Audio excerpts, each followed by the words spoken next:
شروع اللہ کے نام سے جو بڑا مہربان نہایت رحم والا ہے۔ نون قلم کی اور جو اہل قلم لکھتے ہیں اس کی قسم کہ اے محمد صلی اللہ علیہ وآلہ وسلم تم اپنے پروردگار کے فضل سے دیوانے نہیں ہو، اور تمہارے لیے بے انتہا اجر ہے، اور تمہارے اخلاق بڑے عالی ہیں۔ سو ان قریب تم بھی دیکھ لوگے اور یہ کافر بھی دیکھ لیں گے کہ تم میں سے کون دیوانہ ہے۔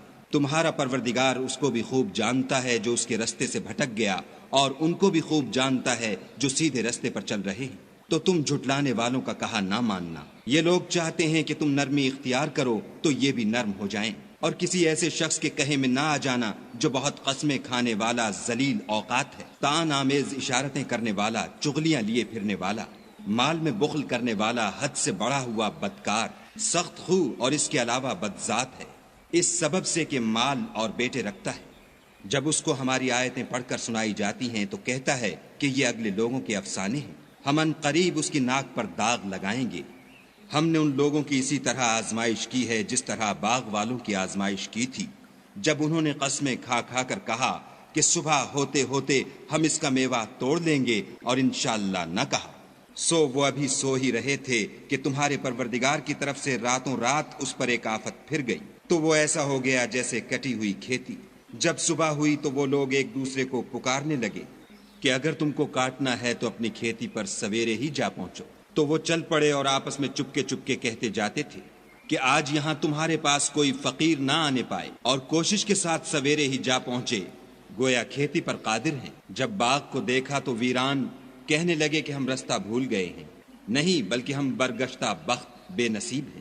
ایک جو ان میں فرزانہ تھا بولا، کیا میں نے تم سے نہیں کہا تھا کہ تم تسبیح کیوں نہیں کرتے؟ تب وہ کہنے لگے کہ ہمارا پروردگار پاک ہے، بے شک ہم ہی قصوروار تھے۔ پھر لگے ایک دوسرے کو رو در رو ملامت کرنے، کہنے لگے ہائے شامت، ہم ہی حد سے بڑھ گئے تھے۔ امید ہے کہ ہمارا پروردگار اس کے بدلے میں ہمیں اس سے بہتر باغ عنایت کرے۔ ہم اپنے پروردگار کی طرف رجوع لاتے ہیں۔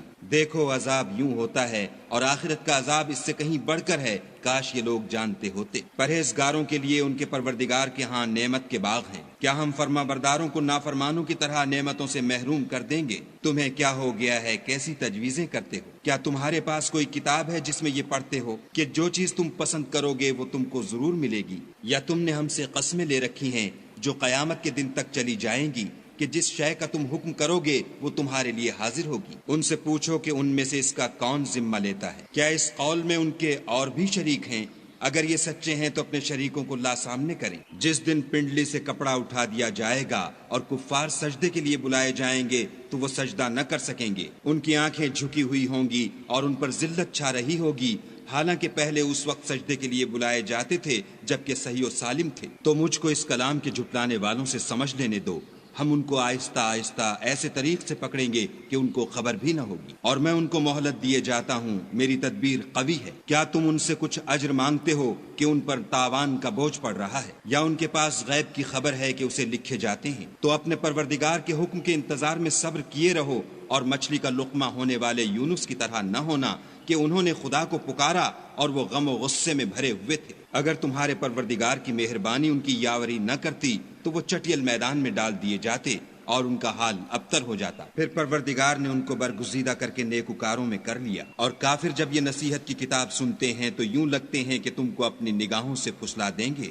اور کہتے ہیں کہ یہ تو دیوانہ ہے۔ اور لوگو، یہ قرآن اہل عالم کے لیے نصیحت ہے،